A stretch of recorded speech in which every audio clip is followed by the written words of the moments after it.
Allez, bonjour à tous, aujourd'hui je suis très content de vous retrouver pour faire un petit jeu qui est fait notamment pour les débutants en programmation ou les débutants en Python.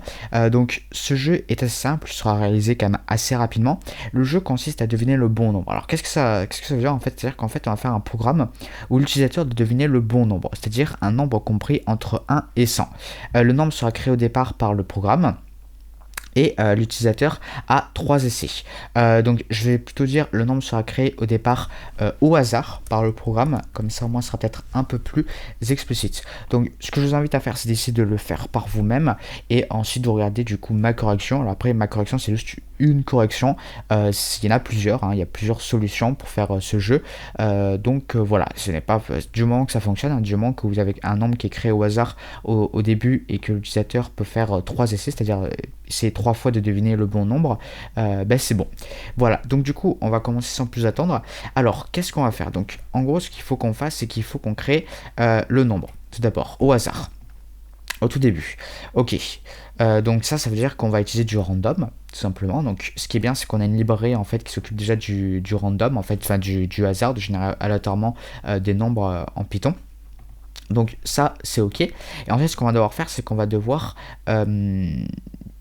demander 3 fois à l'utilisateur, enfin au plus 3 fois à l'utilisateur de rentrer un nombre et de regarder si ce nombre qu'il a rentré est bien égal en fait ou pas à notre nombre qu'on a créé aléatoirement. Et donc si il ne réussit pas après les 3 essais, il faut donc lui dire vous avez fait vos 3 essais, vous ne pouvez plus jouer. Et si par contre il arrive en moins de 3 essais à trouver le bon nombre, alors du coup il faut arrêter de lui demander de rentrer des nombres, il faut lui dire vous avez trouvé le bon nombre. Donc en fait ça on se rend compte que ce qu'on va devoir faire, c'est qu'on va devoir lui demander 3 fois, on va devoir faire 3 fois, on lui demande un nombre et on vérifie si ce nombre est bon. Donc du coup là on peut se dire déjà qu'il va falloir faire une boucle for, parce qu'on sait qu'il va falloir répéter plusieurs fois le même code et on sait combien de fois au plus on va devoir répéter ce code, 3 fois. Et ensuite ce qu'il faut qu'on arrive aussi à trouver, c'est comment faire que si à la fin de cette boucle for il n'est pas trouvé le bon nombre, il faut du coup qu'on affiche vous n'avez pas trouvé le bon nombre. Le truc c'est que ça, on peut pas l'afficher tout le temps parce que si on l'affiche juste après notre boucle for, il peut avoir trouvé le bon nombre, mais quand la boucle for est terminée, on va afficher vous avez fait vos 3 essais alors que c'est pas forcément le cas. Vous voyez, je vais peut-être illustrer un petit peu ça. C'est qu'admettons, on fait notre boucle for avec les instructions. Voilà, on dit instruction comme ça, et ensuite on fait print essai les 3 essais sont passés, ok, les 3 essais ont été faits, ok, les 3 petits points. Pour l'instant c'est juste on va dire du brouillon. Vous êtes d'accord que du coup ça fonctionnera bien si notre boucle for on lui demande 3 fois et parmi les 3 fois il ne trouve jamais en fait le bon nombre.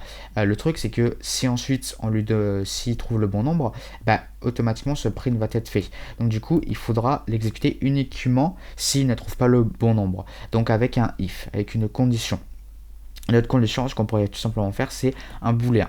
Voilà, bon, si ce petit truc vous ne le comprenez pas, ce n'est pas trop grave, je vais vous montrer tout ça. Donc tout d'abord, il faut qu'on fasse le nombre qui est créé au départ. Donc pour cela, on va faire import random. Voilà, donc import random, ça nous permet d'importer une librairie, la librairie random, qui est une librairie qui contient du code, qui est du code en fait relatif à des fonctions qui nous permettent de générer des trucs aléatoirement. Voilà, donc on va créer notre nombre, on va le stocker dans une variable, donc on va faire random.randint, donc randint c'est pour random integer, je suppose, donc entier random, entier aléatoire, et ensuite on va définir l'intervalle en fait où on va pouvoir prendre un nombre au hasard. Donc ce sera un 100, donc du coup un nombre compris entre 1 et 100. Donc, alors ensuite, on a notre nombre qui est créé au début de notre programme. Et donc du coup, ce qu'on va faire, c'est qu'on va faire for i in range 3. Donc on sait que cette boucle va se répéter 3 fois. Si je fais afficher i, vous voyez, donc on va voir combien d'itérations on va avoir, et on en aura bien 3. 0, 1, 2. Donc c'est bon. Ok, et donc là ce qu'on va faire, c'est qu'on va lui demander un nombre, donc on va dire ce nombre, il s'appelle n, on va lui demander un nombre. Pour cela, on utilise la fonction input, et on fait entrer un nombre. Voilà, donc ça va rentrer un nombre, ok, grâce à la fonction input, l'utilisateur va pouvoir saisir quelque chose au clavier et ça va stocker cette valeur dans M. Le truc à savoir, c'est que input, la valeur de input sera une chaîne de caractères ou une string. Donc, c'est pas tout à fait ce qu'on veut parce que nous, on veut plutôt manipuler des entiers. C'est plus facile déjà parce que notre nombre ici sera un entier. Et aussi parce qu'en fait, ce qu'on lui demande, c'est un entier. Mais même si on rentre un entier au clavier, ce sera considéré comme une chaîne de caractères. Si on rentre 34, en fait, on va stocker la chaîne de caractères qui représente 34. Donc du coup pour cela il faut convertir notre chaîne de caractères en entier. Et ça ce qui est bien c'est qu'on a une fonction en Python de base qui s'appelle int pour integer, à nouveau entier. Et donc du coup ce que ça fait c'est que input ça nous permet de rentrer un nombre, ça nous permet pardon, de rentrer quelque chose au clavier. Donc nous ça va être un nombre, mais pas encore un nombre qui sera de type entier, mais ce sera un nombre en fait qui sera une chaîne de caractères. Et donc ça va la fonction input va nous renvoyer du coup ce qui a été écrit au clavier. Et du coup, ça va être récupéré dans la fonction int ici, qui va nous permettre du coup de convertir notre chaîne de caractères en entier. Et du coup, ceci sera l'entier du coup sera du coup renvoyé par la fonction int et sera stocké dans la variable m. Voilà. Donc ensuite, si on fait if m est égal à n, donc on n'utilise pas 1 égal parce que le 1 égal c'est un signe d'affectation, on utilise le double égal pour la comparaison. Donc si m est égal à n, alors on fait print vous avez trouvé le bon nombre. Bravo. Voilà, comme ça par exemple. Ok. Sinon, ce qu'on peut et sinon, du coup, alors non, on va pas mettre un sinon ici. Pourquoi? Parce qu'on est déjà dans une boucle for. Donc, du coup, ça veut dire que si on met un else ici, il va pouvoir faire un essai. Sauf qu'ensuite, on va voir à nouveau la deuxième itération et on va lui redemander d'entrer un nombre. Donc, du coup, on n'a pas besoin de mettre un else parce que ce sera fait automatiquement. Ok. Voilà. Donc, ça, c'est bon. Et du coup, ce qu'il faut faire, c'est qu'il faut aussi quitter la boucle for. Parce que s'il trouve le bon nombre, il faut l'arrêter. Ça sert à rien qu'on lui redemande un nombre parce qu'il a trouvé le bon nombre. Donc pour cela, on utilise le break. Et le break, ça permet de quitter... ça permet de quitter tout simplement la boucle for. Voilà. Donc, et ça doit être fait uniquement s'il trouve le bon nombre. Donc c'est-à-dire qu'on va mettre ce break dans le if, parce que comme ça au moins si il trouve le bon nombre alors on arrête, mais si il ne trouve pas le bon nombre on continue jusqu'à ce qu'il y ait plus d'itérations possible. Et ensuite sinon ce qu'on fait c'est qu'on fait un print les 3 essais, vous avez fait vos 3 essais.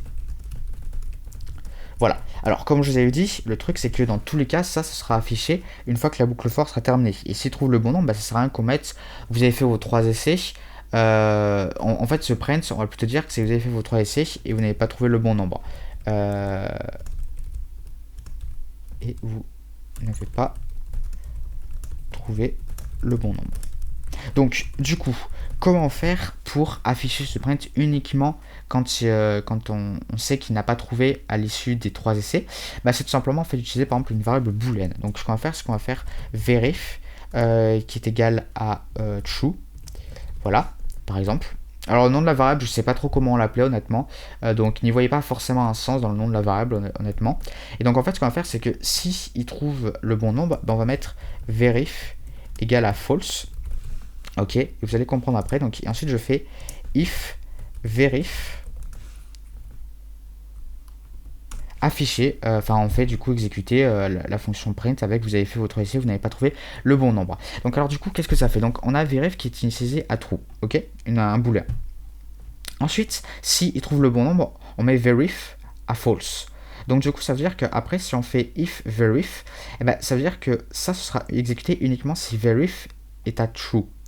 Mais true, ça le sera uniquement s'il n'a pas trouvé le bon nombre. Parce que s'il trouve le bon nombre, on met à false. Et là, du coup, on aura un if false. Si faux. Si c'est faux, du coup, on n'exécute pas. N'oubliez pas, un if, ça exécute uniquement si la condition qui est ici est vraie. Notre condition, c'est juste un booléen, en fait. Donc du coup, c'est soit vrai ou faux, tout simplement. Et c'est exactement ce qu'il nous faut pour un if. Et ce verif, donc du coup, est faux. Alors, hop, j'ai juste fait une petite faute, j'ai oublié de mettre la majuscule ici. Voilà, il faut bien respecter l'orthographe. Sinon, on crée une nouvelle variable, en fait. Donc, ce qui ne sera pas bon. Et donc du coup, voilà, si verif, on n'y touche pas, alors ça veut dire qu'il n'aura pas trouvé le bon nombre et du coup quand on va regarder ici, ça veut dire qu'il aura fait ses 3 essais, il n'aura pas trouvé le bon nombre. Par contre s'il trouve le bon nombre parmi un des 3 essais, du coup on n'aura pas affiché ceci. Voilà, donc du coup maintenant ce qu'on va faire c'est qu'on va tester notre code. Alors peut-être qu'il y a des fautes, hein, ça arrive totalement, faut pas paniquer. Bon du coup je connais pas le nombre, donc du coup je vais rentrer quelque chose, donc par exemple 34. Rentrer un nombre, bon ça veut dire que je ne l'ai pas trouvé. On va faire 23 et trouver un nombre 12. Vous avez fait votre essai, vous n'avez pas trouvé le bon nombre. Bon, voilà, donc du coup, on sait qu'on n'a pas trouvé le bon nombre. Alors moi, je vais l'afficher là, exceptionnellement, c'est juste en fait pour tester le cas quand je trouve le bon nombre. Donc par exemple, admettons, voilà, je mets 4, donc c'est pas bon. Ensuite, je mets 5. Vous avez trouvé le bon nombre, bravo. Et vous pouvez voir que cette fois-ci, il n'y a pas eu, vous avez fait vos 3 essais et vous n'avez pas trouvé le bon nombre. Simplement parce que, voilà, j'ai changé en fait la valeur de vérif, je l'ai mis à faux. Donc du coup, cette condition est fausse ici, ce if du coup n'exécutera pas du code. Et donc du coup je n'ai pas ce print qui est affiché. Voilà. Et je peux réessayer cette fois-ci en mettant des nombres totalement différents du nombre qui a été créé. Je vais mettre 14, 15. Vous avez fait votre essai et vous n'avez pas trouvé le bon nombre. Voilà. Donc du coup ce petit code est à présent terminé. J'espère qu'il vous aura plu. J'espère que voilà, c'est toujours c'est un petit truc assez intéressant à faire quand on débute, de faire ce petit jeu. Évidemment, vous pouvez mettre beaucoup plus d'essais. Vous pouvez rajouter aussi des if ici. Vous pouvez dire, s'il ne trouve pas le bon nombre, vous pouvez dire le nombre à trouver est plus grand que celui que vous avez rentré ou plus petit que celui que vous avez rentré, par exemple, voilà. Des trucs comme ça. Après, c'est à vous de vous approprier un petit peu ce code, de rajouter quelques autres trucs en plus, de pas juste suivre ce tutoriel et ensuite de passer à autre chose, mais d'essayer de comprendre ce qui a été fait et de rajouter d'autres features, enfin d'autres fonctionnalités sur ce code. Voilà, moi je ne retiens pas plus longtemps, je vous dis portez-vous bien et à une prochaine, salut!